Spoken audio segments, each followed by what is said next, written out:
tous. Ben, écoutez, je suis ravi de vous retrouver. Et encore une fois, merci pour cette invitation. Merci à tous, à Cédera. Je vois Richard, je nous vois et je me réjouis de passer du temps dans cette méditation avec vous, hein, ici depuis la France.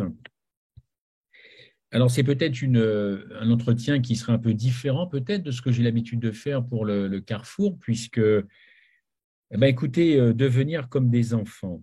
J'ai été interpellé par une lecture et je me disais, mais je vais pouvoir parler de quoi? Les gens maintenant me connaissent un petit peu, ils savent un peu à l'avance ce dont je vais parler. Au fond, quoi de neuf? Quoi de neuf du côté de la sentinelle? Euh, et voilà, suite à une lecture, j'ai été interpellé. Au fond également par l'actualité, par tout ce qui se passe chez vous, ici, dans le monde. Cette multiplication d'événements, on a une guerre qui va, au mois de février, durer 1 an. On a beaucoup de pays qui sont troublés, des guerres un peu partout. Alors vous me direz, il n'y a rien de nouveau, hein, mais ça, plus le reste, fait qu'on peut s'interpeller, on peut s'interroger sur la pertinence de ce qu'on peut entendre, de ce qu'on peut lire, et puis une espèce d'ambiance. Alors peut-être aussi que comme c'est la fin de l'année, ça correspond aussi dans ma tête à une fin d'année, une fin des temps, un cycle qui se termine, des prophéties qui s'accomplissent, et puis une multiplication de programmes, toujours tournés vers effectivement cette fin des temps, cette terre qui n'en peut plus. Rappelez-vous, je crois que c'était il y a une quinzaine de jours, des gens ont calculé que nous étions plus de 8 milliards. C'est pas très vieux, je crois que vous avez dû voir passer ça, 8 milliards sur cette terre, 8 milliards de bouches à nourrir. Et puis une COP 27 en Égypte qui nous annonce encore une fois que si nous ne faisons rien, nous courons donc à la catastrophe. On le savait déjà. Enfin, si vous voulez, c'est une accumulation d'événements, de faits qui se déroulent et je tombe sur cette idée de ce dialogue entre Jésus et ses disciples et où Jésus vraiment rabroue ses disciples à propos d'enfants. On sait qu'il a rabroué un peu les disciples concernant leur approche sur la messianité de Jésus, sur son côté, il est venu nous libérer du joug roumain, installé comme un roi. Il les a rabroués concernant ce qu'il pouvait penser, ce qu'il pouvait dire sur certains comportements. Et là, avec le texte qui nous a été lu, eh bien là, les disciples sont sévèrement eh bien, bousculés par rapport à des enfants. On lui amena des petits-enfants afin qu'il les touchât, mais les disciples reprirent ceux qui les amenaient, voyez. Jésus, voyant cela, fut indigné, et leur dit, mais laissez venir à moi les petits-enfants, ne les empêchez pas, car le royaume de Dieu, donc c'est véritablement la maison de Dieu, hein, ce qui se passe au ciel actuellement, ce n'est pas un futur. Le royaume, ma maison, aurait pu dire Jésus, et pour ceux qui ressemblent à des enfants. Et il va dire, je vous le dis en vérité. Et vous savez très bien que quand Jésus dit, je vous le dis en vérité, c'est qu'il veut vraiment que l'on prête attention à ce qu'il va dire. Et il dit, quiconque ne recevra pas le royaume de Dieu comme un petit enfant, et là le couperet tombe, il n'y entrera pas. Cette personne n'entrera pas, quand bien même elle ait pu tout faire de bien sur cette terre, elle ne rentrera pas si elle ne reçoit pas le royaume de Dieu comme le reçoivent des petits-enfants. Et ensuite, il joint l'action à la parole, il prend ses enfants dans ses bras, il bénit et il leur impose les mains. Alors, je vais commencer par une petite histoire. C'est un pasteur qui fait un long voyage avec sa femme et ses enfants pour assister à des conférences ou pour prêcher. Ça se passe aux États-Unis. Donc, il doit se rendre du là où il habite. Il doit aller dans le Massachusetts, assister à quelque chose. Je crois même que c'est une remise de diplôme. Et donc, il fait ce long voyage, plusieurs heures de route, et puis ensuite, arrivé sur place, il laisse son épouse pour faire quelques petites courses, et lui va prendre une chambre d'hôtel, réserver tout ce qu'il avait réservé avec leurs 2 ou 3 enfants. Et puis, avant ça, il va faire nettoyer sa voiture dans une station-service. Et donc, arrivé à la station, bon, ben voilà, il faut sortir du véhicule, vous connaissez le truc, programmer pour que la voiture soit donc lavée. Une fois que cette voiture est lavée, le papa, les enfants remontent dans la voiture et là, la voiture ne redémarre pas. La voiture ne redémarre absolument pas. La voiture ne réagit pas. 1 fois, 2 fois, 3 fois, ça ne réagit pas. Même résultat, silence radio du côté du moteur. Très bien. Et puis la petite voix de sa fille à l'arrière dit « Papa, la voiture ne démarre pas ». Et le papa de répondre ben « Oui, c'est exact, Jessica, bien sûr. Donne-moi encore quelques secondes, je vais réessayer. Ça ne marche toujours pas. » Et là, sa fille de lui dire « Mais papa, pouvons-nous prier ?» Alors le papa dit « Mais tu voudrais prier, Jessica ?» « Mais bien sûr. » Et voici la prière de cette toute jeune fille. « Cher Jésus, s'il te plaît, aide papa à démarrer la voiture pour que nous puissions récupérer maman au centre commercial. Comme cela, elle n'aura pas peur. Amen. » Croyez ou pas, la prière terminée, le père tourne la clé de contact et la voiture démarre. Devenir comme des enfants. Le contexte pas de cette histoire, mais du récit de Marc qui a été lu par Claude, montre que Jésus est en route pour Jérusalem, n'est-ce pas, pour la fête de Pâques. Alors évidemment, c'est le calvaire qui attend le Christ. Il va donc mourir sur la croix. L'évangile de Marc, c'est le deuxième des 3 évangiles synoptiques, Matthieu, Marc et Luc, qui se trouvent, comme vous le savez, au début du Nouveau Testament. Les spécialistes croient que des 4 évangiles, c'est celui de Marc qui a été écrit le premier, une des raisons pour lesquelles, d'ailleurs, eh bien, certains ont un penchant pour ce livre de Marc. Étant le premier, ben, évidemment, il commence par le premier livre. Synoptique, ça vient tout simplement d'un mot grec, je ne sais pas si vous savez, qui veut dire voir ensemble. Alors justement, je vais un petit peu inventer un mot, synoptisons. Non pas, on va pas enfin, c'est pas de l'hypnose, mais on va synoptiser, c'est-à-dire que nous allons voir ensemble un petit peu ce texte. Et encore une fois, bien que ce livre de Marc soit le plus court des 3 livres, il est également celui qui est le plus truffé d'actions de Jésus que les autres évangiles. En fait, une grande partie des éléments du livre de Marc eh bien, suggèrent que cet évangile a été écrit pour un public non juif. Vous lirez ça dans Marc 15, 42. Et donc, on sent que Marc veut prendre soin de ces non-juifs pour les mettre devant le fait accompli par des actions du Christ qu'ils ont à faire au Fils de Dieu, évidemment. Évidemment. Entre autres choses, l'évangile de Marc a été qualifié d'histoire de la passion, évidemment, car une grande partie de ces récits traite en réalité des souffrances et de la mort de Jésus. N'est-ce pas? Le dernier tiers du livre est consacré à la dernière semaine du séjour de Jésus sur la terre. Et c'est dans ce contexte que se développe le message, cette histoire d'aujourd'hui.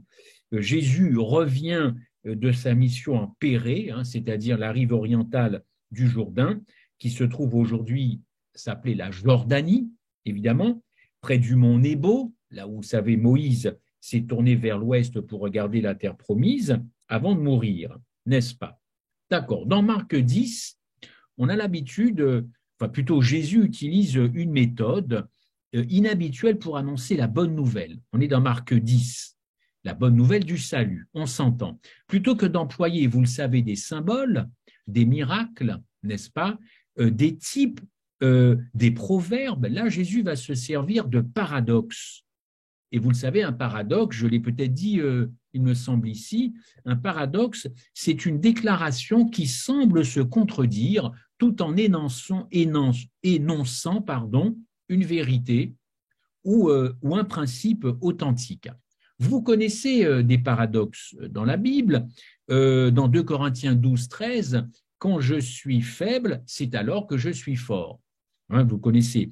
L'apôtre Paul a aussi dit, en tout cas, il s'est souvent décrit attristé et toujours joyeux.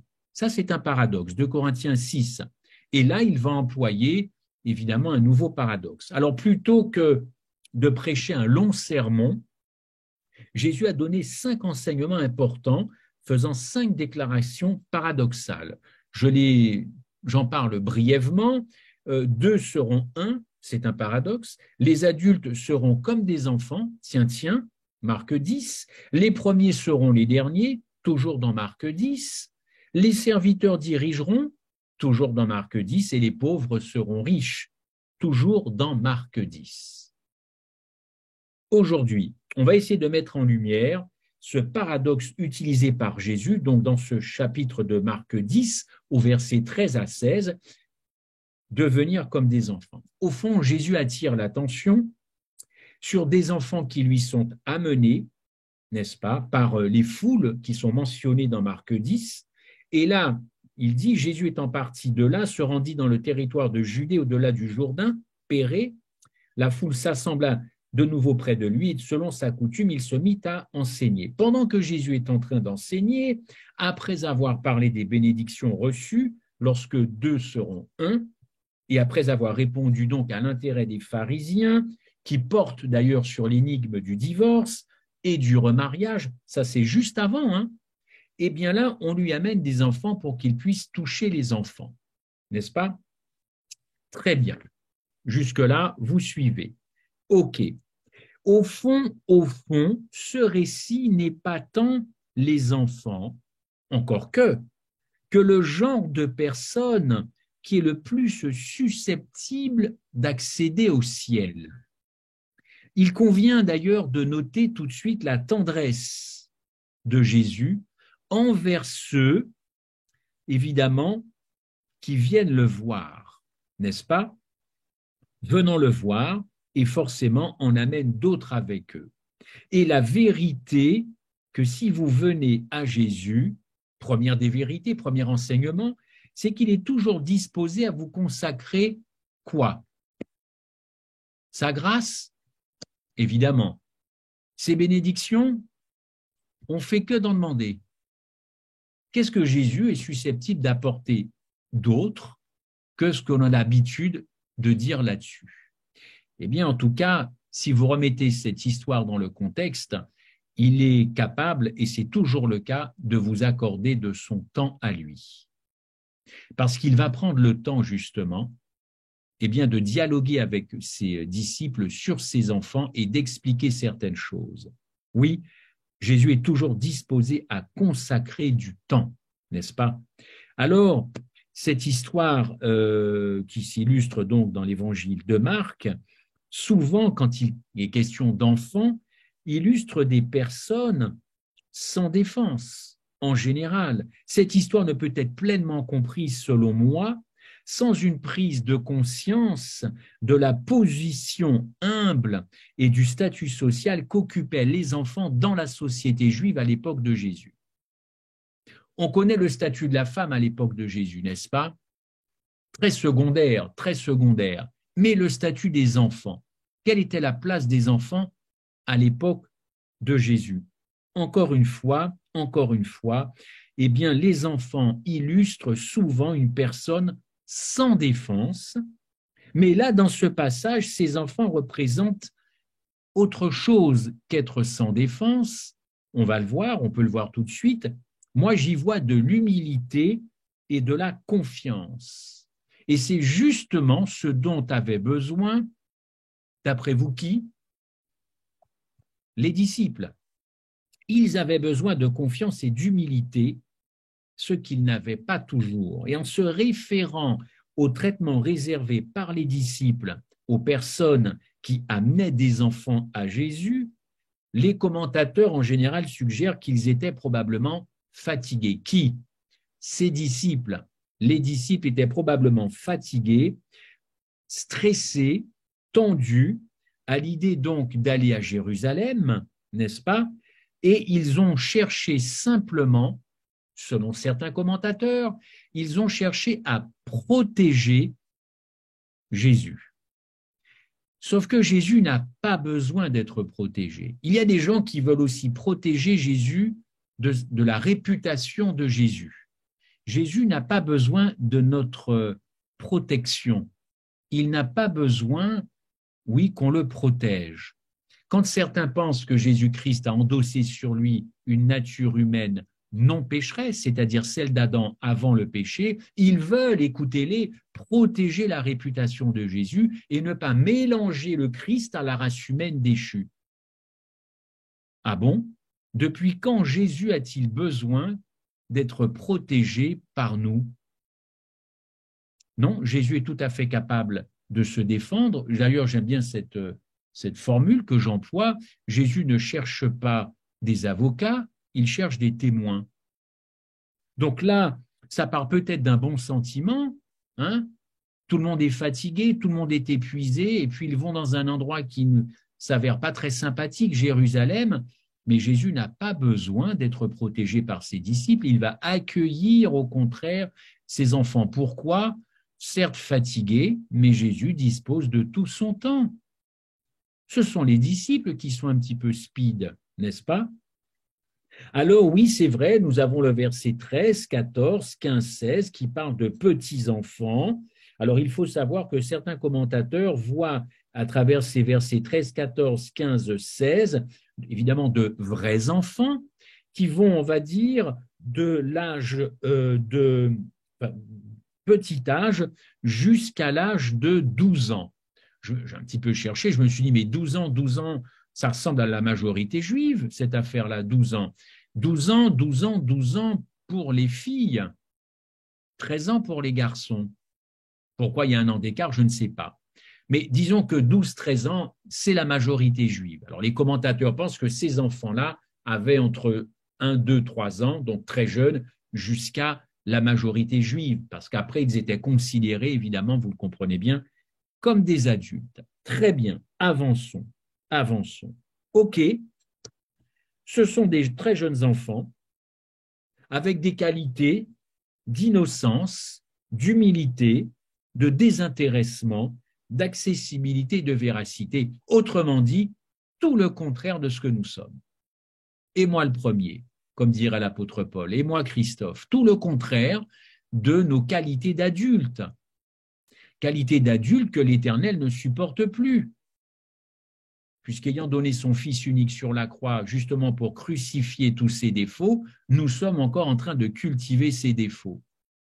Et moi, je vois effectivement dans ce rappel à l'ordre, en douceur, que nous avons tout intérêt positif eh bien, à devenir comme des enfants, non pas devenir des enfants, c'est terminé hein, pour vous et moi, je pense, l'affaire est réglée, mais de devenir comme des enfants. Ce n'est évidemment pas la même chose. OK?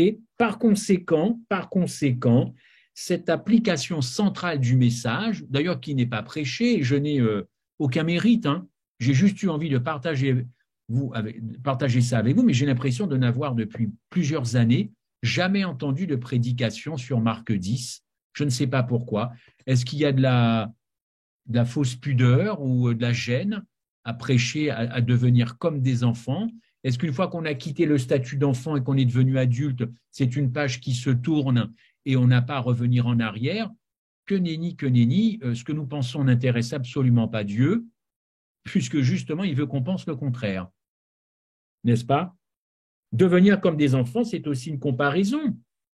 C'est aussi une figure de style, comprenant la comparaison d'une chose avec une autre de nature différente, n'est-ce pas? Vous connaissez un petit peu certaines certains éléments de comparaison. Brave comme un lion, rusé comme un renard. Eh bien, devenir comme un enfant ne signifie pas que les adultes, je le répète, doivent maintenant, là, tout de suite, devenir des enfants, mais devenir comme des enfants, c'est-à-dire ayant certaines caractéristiques de quoi? On l'a dit, humilité, douceur, patience, et je rajouterai pour nos adultes, puisque nous le sommes, piété.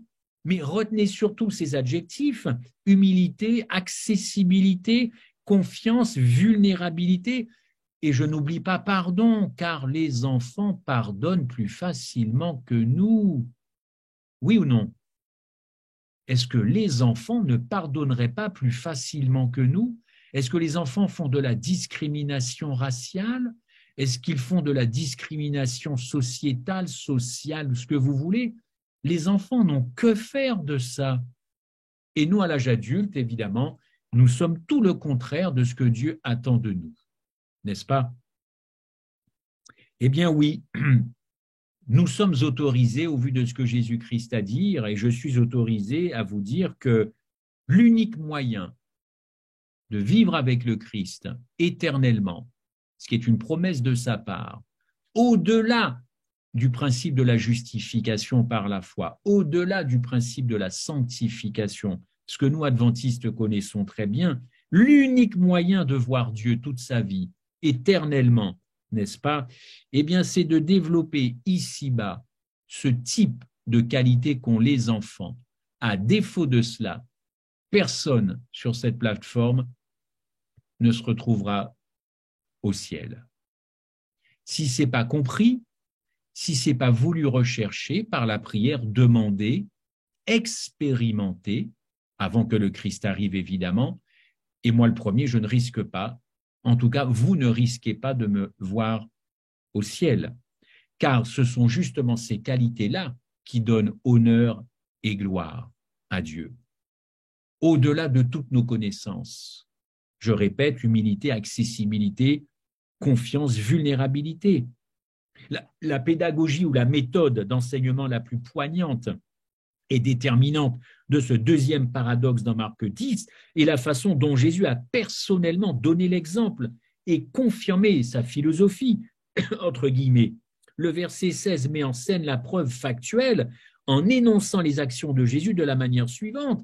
Je vous l'ai dit tout à l'heure, il a joint effectivement les actes à la parole, il a pris les enfants dans ses bras, il les a bénis et leur a imposé les mains. Ça, c'est une représentation visuelle du fait que Jésus pratiquait ce qu'il prêchait.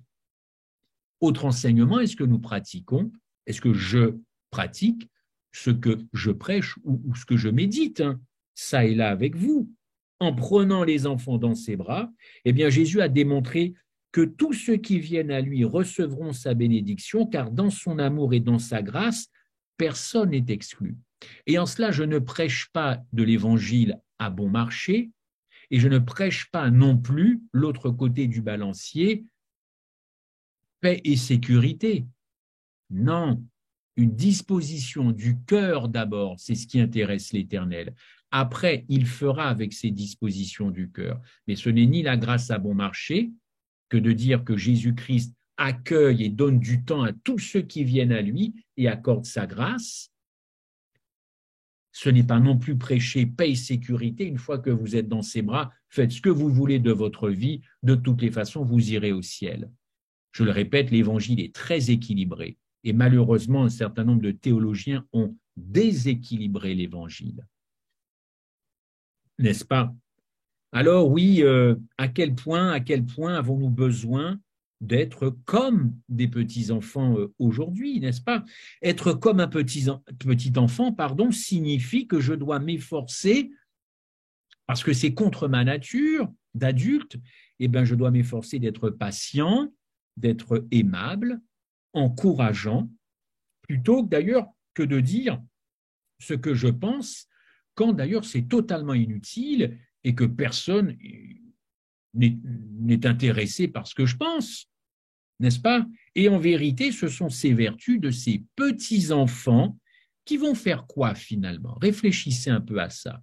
Si vous développez humilité, gentillesse, bonté, patience, endurance, si vous développez ça, eh bien, vous allez voir que cela va renforcer les relations que vous avez les uns avec les autres, avec votre entourage, avec des frères et des sœurs d'Église. Et quand on renforce ces relations, ce qui est fondamental, ça enrichit du coup ma condition de disciple, n'est-ce pas? Alors, encore une fois, à quel point avons-nous besoin d'être comme des petits-enfants aujourd'hui? Est-ce que nous manquons de patience, d'humilité, de capacité à pardonner? Je n'oublie pas ça. Est-ce qu'on pardonne facilement, difficilement? Est-ce que l'on garde rancune? Est-ce qu'on garde des ressentiments? À quel point, encore une fois, avons-nous besoin d'être comme des petits-enfants? Est-ce qu'on est prêt d'ailleurs à concrétiser cet engagement que l'on a pris depuis un certain temps pour certains, n'est-ce pas? Mais à grandir avec cet état d'esprit, ces qualités, évidemment. Alors aujourd'hui, on appellerait ça le fruit de l'esprit, mais restons dans un langage très accessible. Hein. Le fruit de l'esprit, si vous dites ça à quelqu'un dans la rue, il va penser que l'esprit, c'est un arbre qui a un fruit. Alors, on ne sait même plus comment s'adresser aux gens. Donc ça vaut pour nous, entre nous. Mais voilà, est-ce que nous avons besoin de devenir, oui, comme des petits-enfants, de manière à apporter rire, joie et paix dans un monde qui est très troublé et surtout, d'ailleurs, dans nos relations. Alors, j'approfondis un petit peu, mais vous avez compris quand même un petit peu le sens. Au fond, qu'est-ce qui caractérise un enfant? Sa joie, sa spontanéité, son inconscience.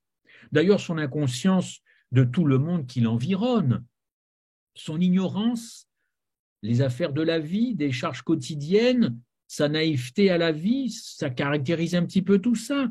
Jésus nous invite à être comme des enfants pour recevoir, car c'est le verbe qui est employé, pour recevoir le royaume de Dieu et entrer dans le royaume des cieux. Il nous faut au fond la foi d'un enfant qui croit tout ce qu'on lui dit. Et là, je dis attention, je ne suis pas en train de dire qu'il faut devenir complètement crédule, croire tout ce qu'on nous dit. Quand je dis ça, ça doit venir forcément de la parole de Dieu, évidemment. Mais l'enfant croit par nature, il croit ses parents, il croit ses grands-parents. Une confiance évidemment totale. Ce n'est pas de la bêtise de sa part. C'est juste sur la base de la confiance et de l'amour qu'il a de son entourage, il va évidemment croire. Eh bien, nous qui sommes adultes, nous ne devons avoir aucune réserve pour croire tout ce que la Bible nous dit, ce qui n'est pas le cas, évidemment. Et c'est comme ça, avec cet état d'esprit, que l'on peut se saisir des promesses du Christ. Les enfants ne s'embarrassent pas des choses de la vie. D'ailleurs, certains ici peuvent mieux témoigner que moi. Les enfants ne s'inquiètent pas pour le lendemain, n'est-ce pas? Il y a de nombreux domaines, au fond, qui doivent changer avant que le Christ revienne. Alors nous sommes fixés sur toutes nos connaissances, nous sommes fixés, focusés sur des choses très importantes, capitales, mais moi j'aime bien prêcher des choses où il nous faut revenir sur les anciens sentiers. Il nous faut nous rappeler quand même l'essentiel du principal, le principal de l'essentiel.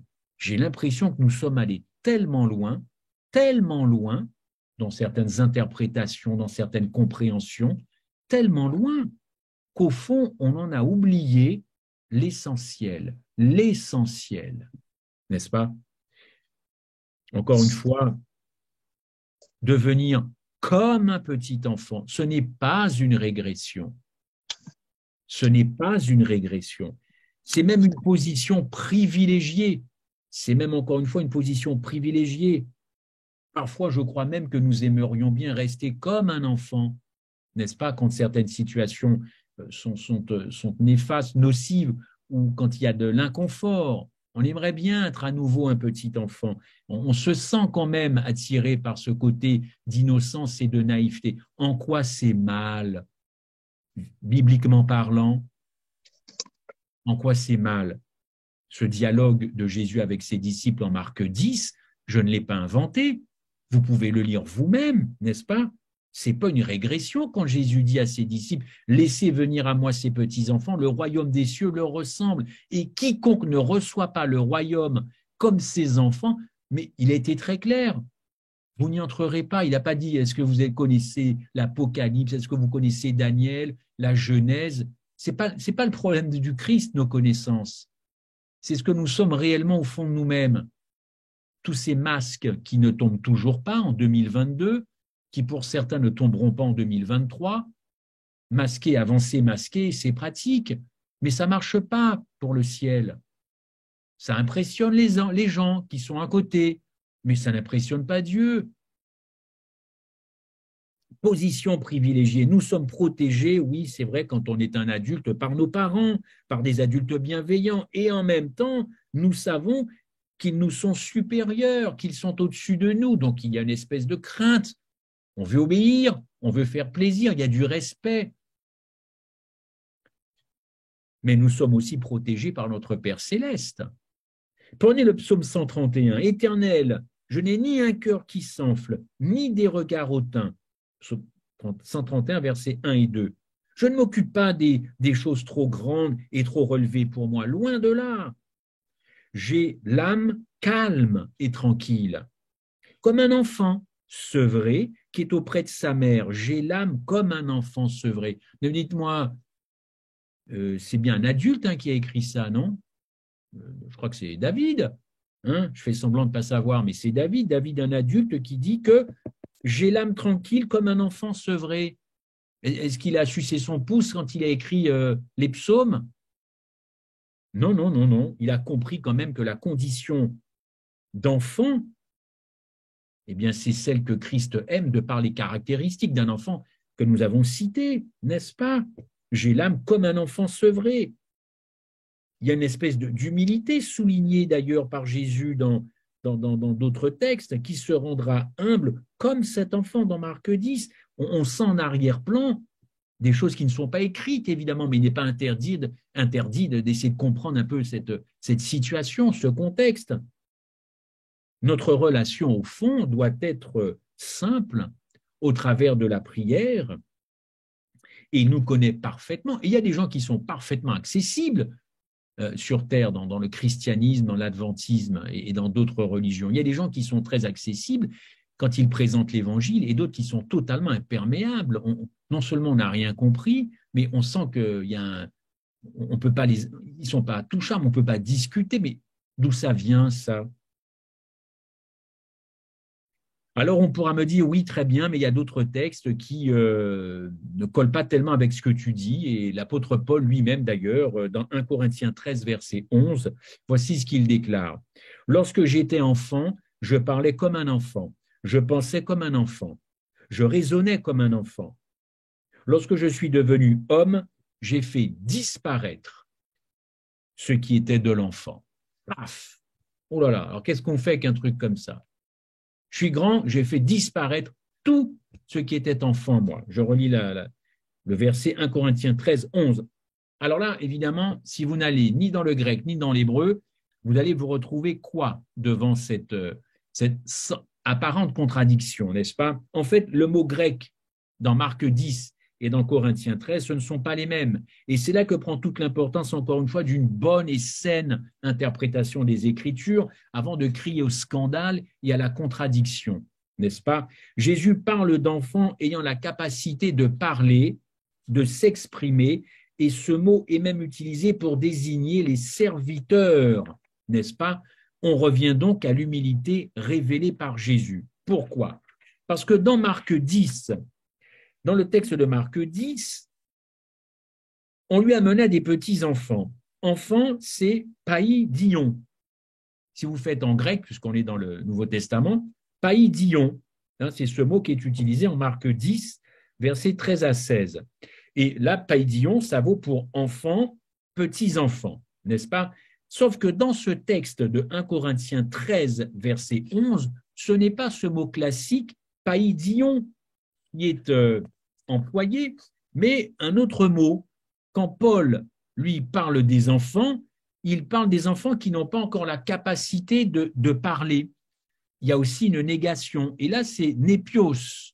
C'est le mot népios en grec qui est employé, né pour négation et pios pour parler, parler qui ne sait pas s'exprimer. Donc, qu'est-ce que Paul est en train de nous dire dans son texte? Il parlait comme un enfant tout au début, Ben, les enfants, tout au début, ils ne parlent pas très bien, ils balbutient, ils baragouinent un petit peu les choses. Ils disent des choses qui sont un petit peu incompréhensibles parfois pour les parents et l'entourage. OK? Donc, ce n'est pas le même mot qui est employé dans ces deux textes différents par ces deux auteurs différents. N'est-ce pas?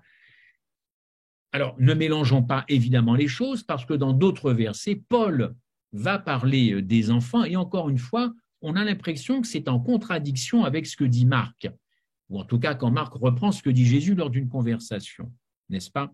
Donc attention à ne pas confondre les mots parce que c'est important. Et dans le contexte du chapitre 13 de 1 Corinthiens, que vous connaissez bien, j'ai eu l'occasion de vous en parler, où c'est le thème de l'amour qui explose dans ce texte, eh bien, nous devons effectivement considérer que, puisque c'est vraiment un hymne à l'amour, cette affaire-là, 1 Corinthiens 13, c'est un hymne à l'amour. Donc, il faut glisser dans 1 Corinthiens 13, glisser aussi, je pense, les caractéristiques, évidemment, des dispositions du cœur d'un enfant. Je le répète, vulnérabilité, accessibilité, naïveté.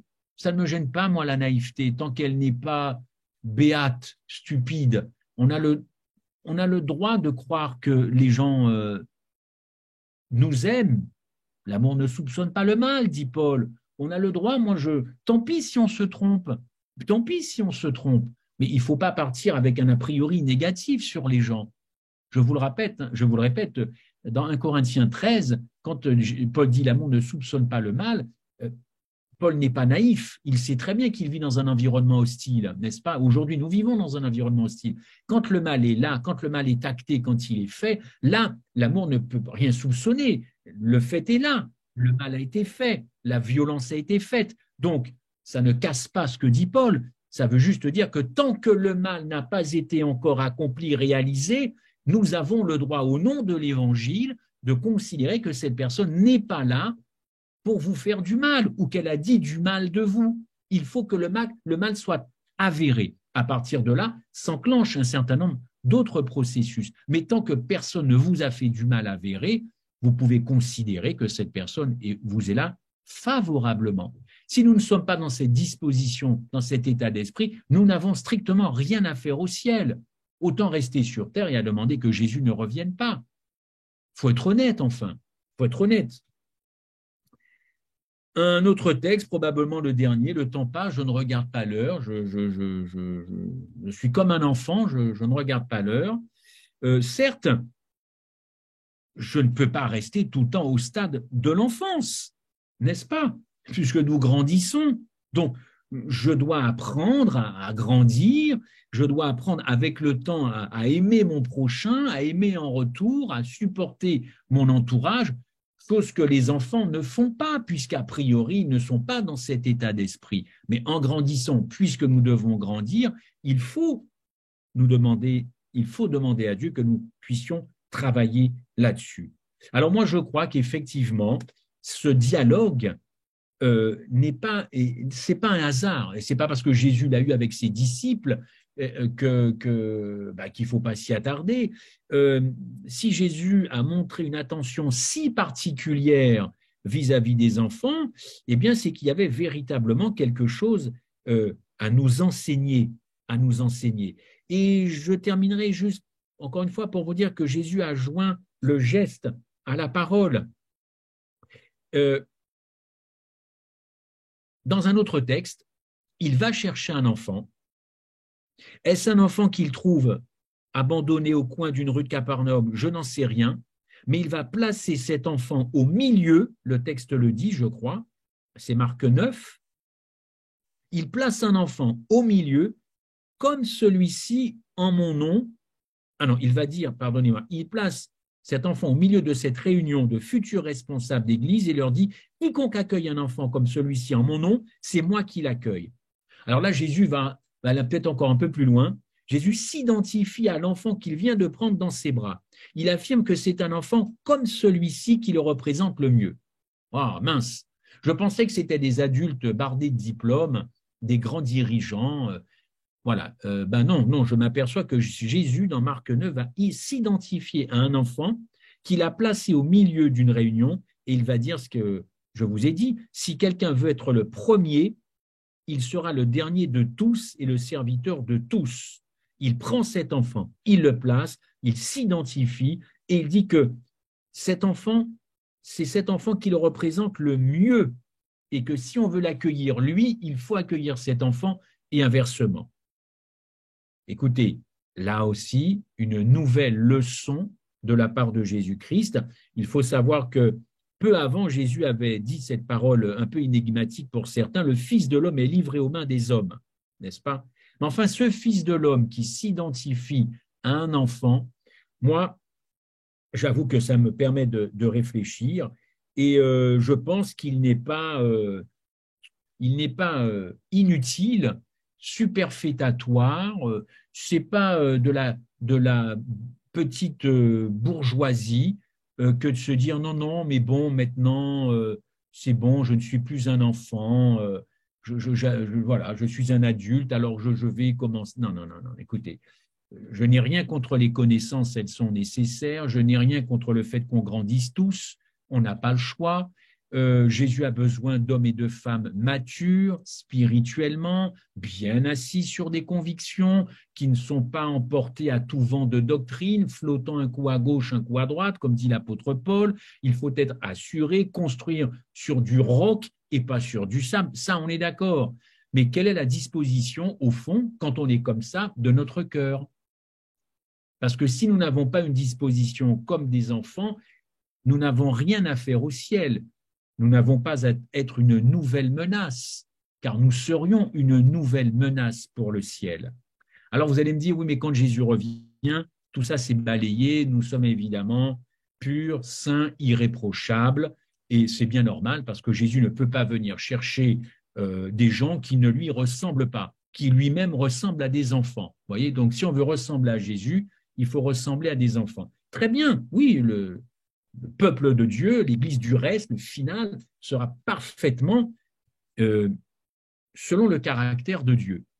Eh bien justement, je ne pense pas me tromper puisque je viens de développer en quelques mots ce qu'est le caractère de Dieu, c'est-à-dire beaucoup de patience, beaucoup d'amour, de bonté, de joie, de vulnérabilité. Mais oui, Jésus a été vulnérable quand il était sur cette terre, quand bien même il fut le Fils de Dieu. Il y a toutes ces, voilà, toutes ces notions de douceur, à la douceur, en parlons-en. D'ailleurs, Ellen White a fait cette très jolie citation qui m'a fait quand même beaucoup réfléchir à moi quand mes enfants étaient plus jeunes.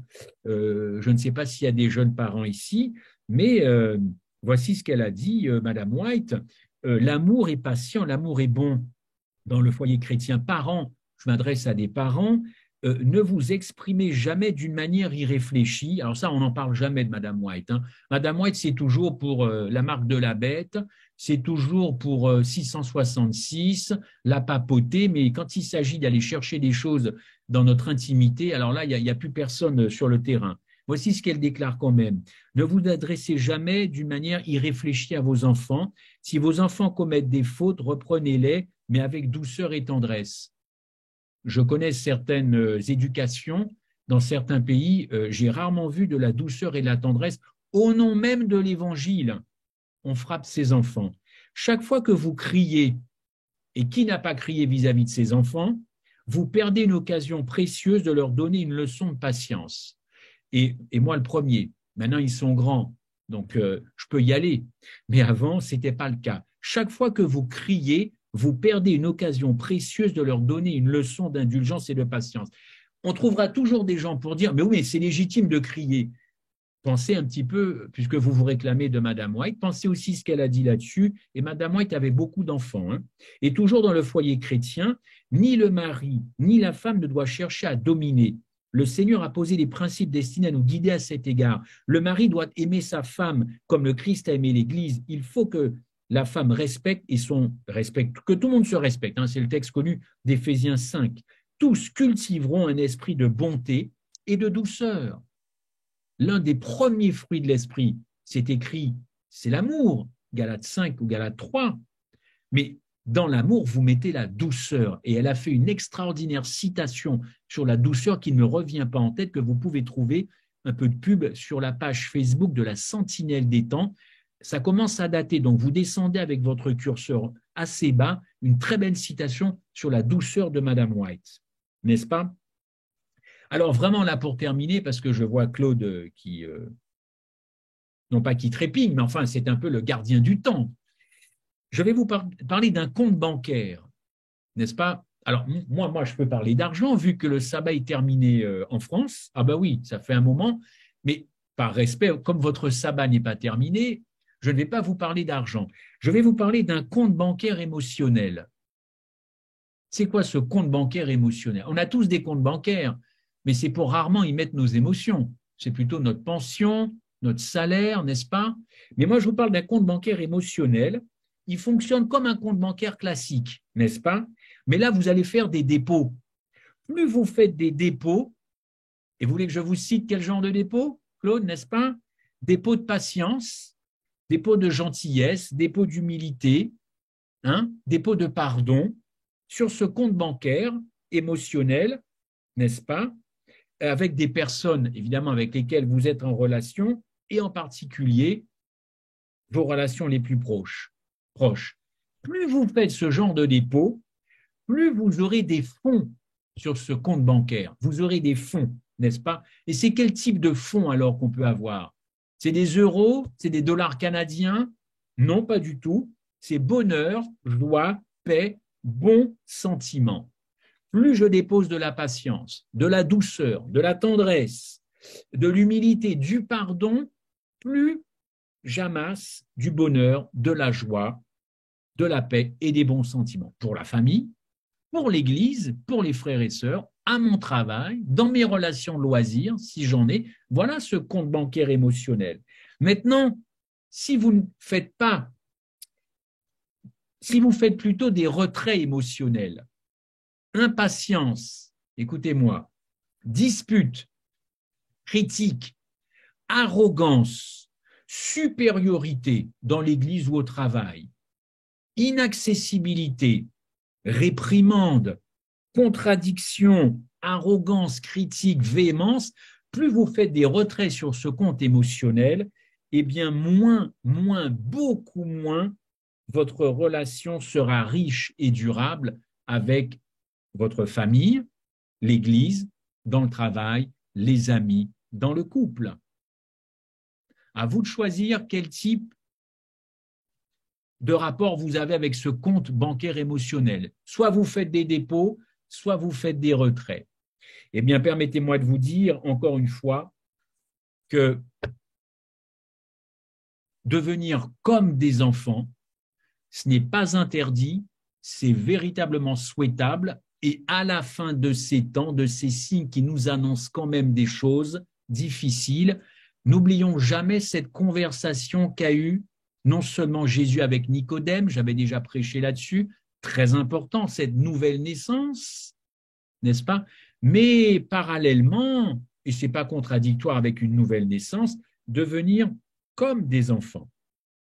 Quand je nais, je suis un enfant, eh bien aussi, je pense qu'il a voulu dire à Nicodème, cette conversion, cette nouvelle naissance, c'est d'avoir eh bien, les dispositions de naïveté, de vulnérabilité, de totale confiance dans la parole, qu'ont les enfants, regardons les enfants, conservons cet état d'esprit, parce qu'encore une fois, Jésus est très clair, le royaume des cieux ressemble à ses enfants et ne ressemble pas au caractère des adultes. Je crois qu'il nous est bon de revenir à l'essentiel, aux choses premières de l'Évangile, parce que je crains que nous sommes allés beaucoup trop loin et qu'en 1888, c'est exactement ce qui s'est passé. Jones et Wagoner sont venus rappeler l'essentiel de l'Évangile. Ce n'est pas être bébête, naïf, enfantin, c'est pas ça.